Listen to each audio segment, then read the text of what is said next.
नमस्ते, प्रणाम। हम प्रियंका पांडे, स्वागत बरोरा सबके हमारे यूट्यूब चैनल पे। तो फिर हम आप लोग खातिर एक प्यारा सा अंदर गीत गावत रही। अगर आप लोग के अच्छा लगी तो हमारा चैनल के प्लीज़ सब्सक्राइब कर देव जा और वीडियो के लाइक और शेयर करब जा और कमेंट में भी बताए जा कि गीत कैसन लागल है।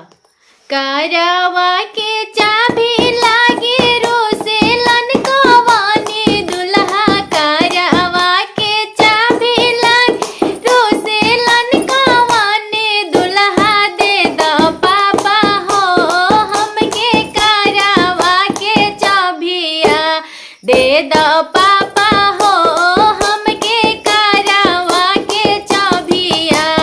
करवा के चाबी लागी रोसे लनकवानी दुल्हा, करवा के चाबी लागी रोसे लनकवानी दुल्हा, दे दो पापा हो हमके करवा के चाबिया, दे दो पापा हो हमके करवा के चाबिया। दान दहेज पापा तोहरा अंगा रखबो, दान दहेज पापा तोहरा अंगा रखबो, मम्मी के अंगा हो लइबो नया दुल्हनिया, मम्मी के अंगा हो लइबो नया दुल्हनिया। दे दो चाचा हो हमके मोटर के चाबिया, दे दो चाचा हो हमके मोटर के चाबिया। दान दहेज चाचा तोहरा अंगा रखबो, दान दहेज चाचा तोहरा अंगा रखबो, चाची के अंगा हो लइबो नया दुल्हनिया, चाची के अंगा हो लइबो नया दुल्हनिया।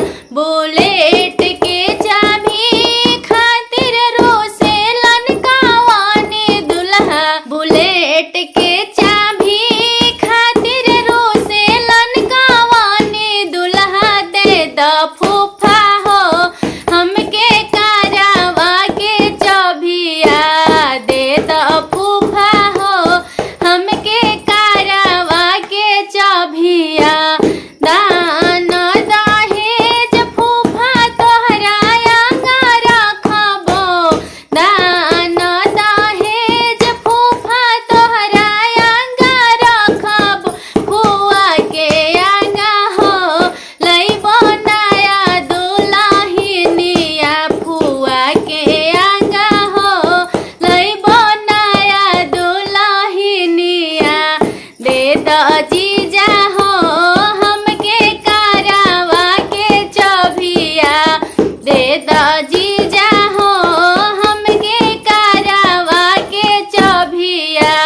दान दहेज जीजा तोहरा अंगा रखबो, दान दहेज जीजा तोहरा अंगा रखबो, दीदी के अंगा हो लइबो नया दुल्हनी, दीदी के आगे हो लइबो नया दुल्हनिया।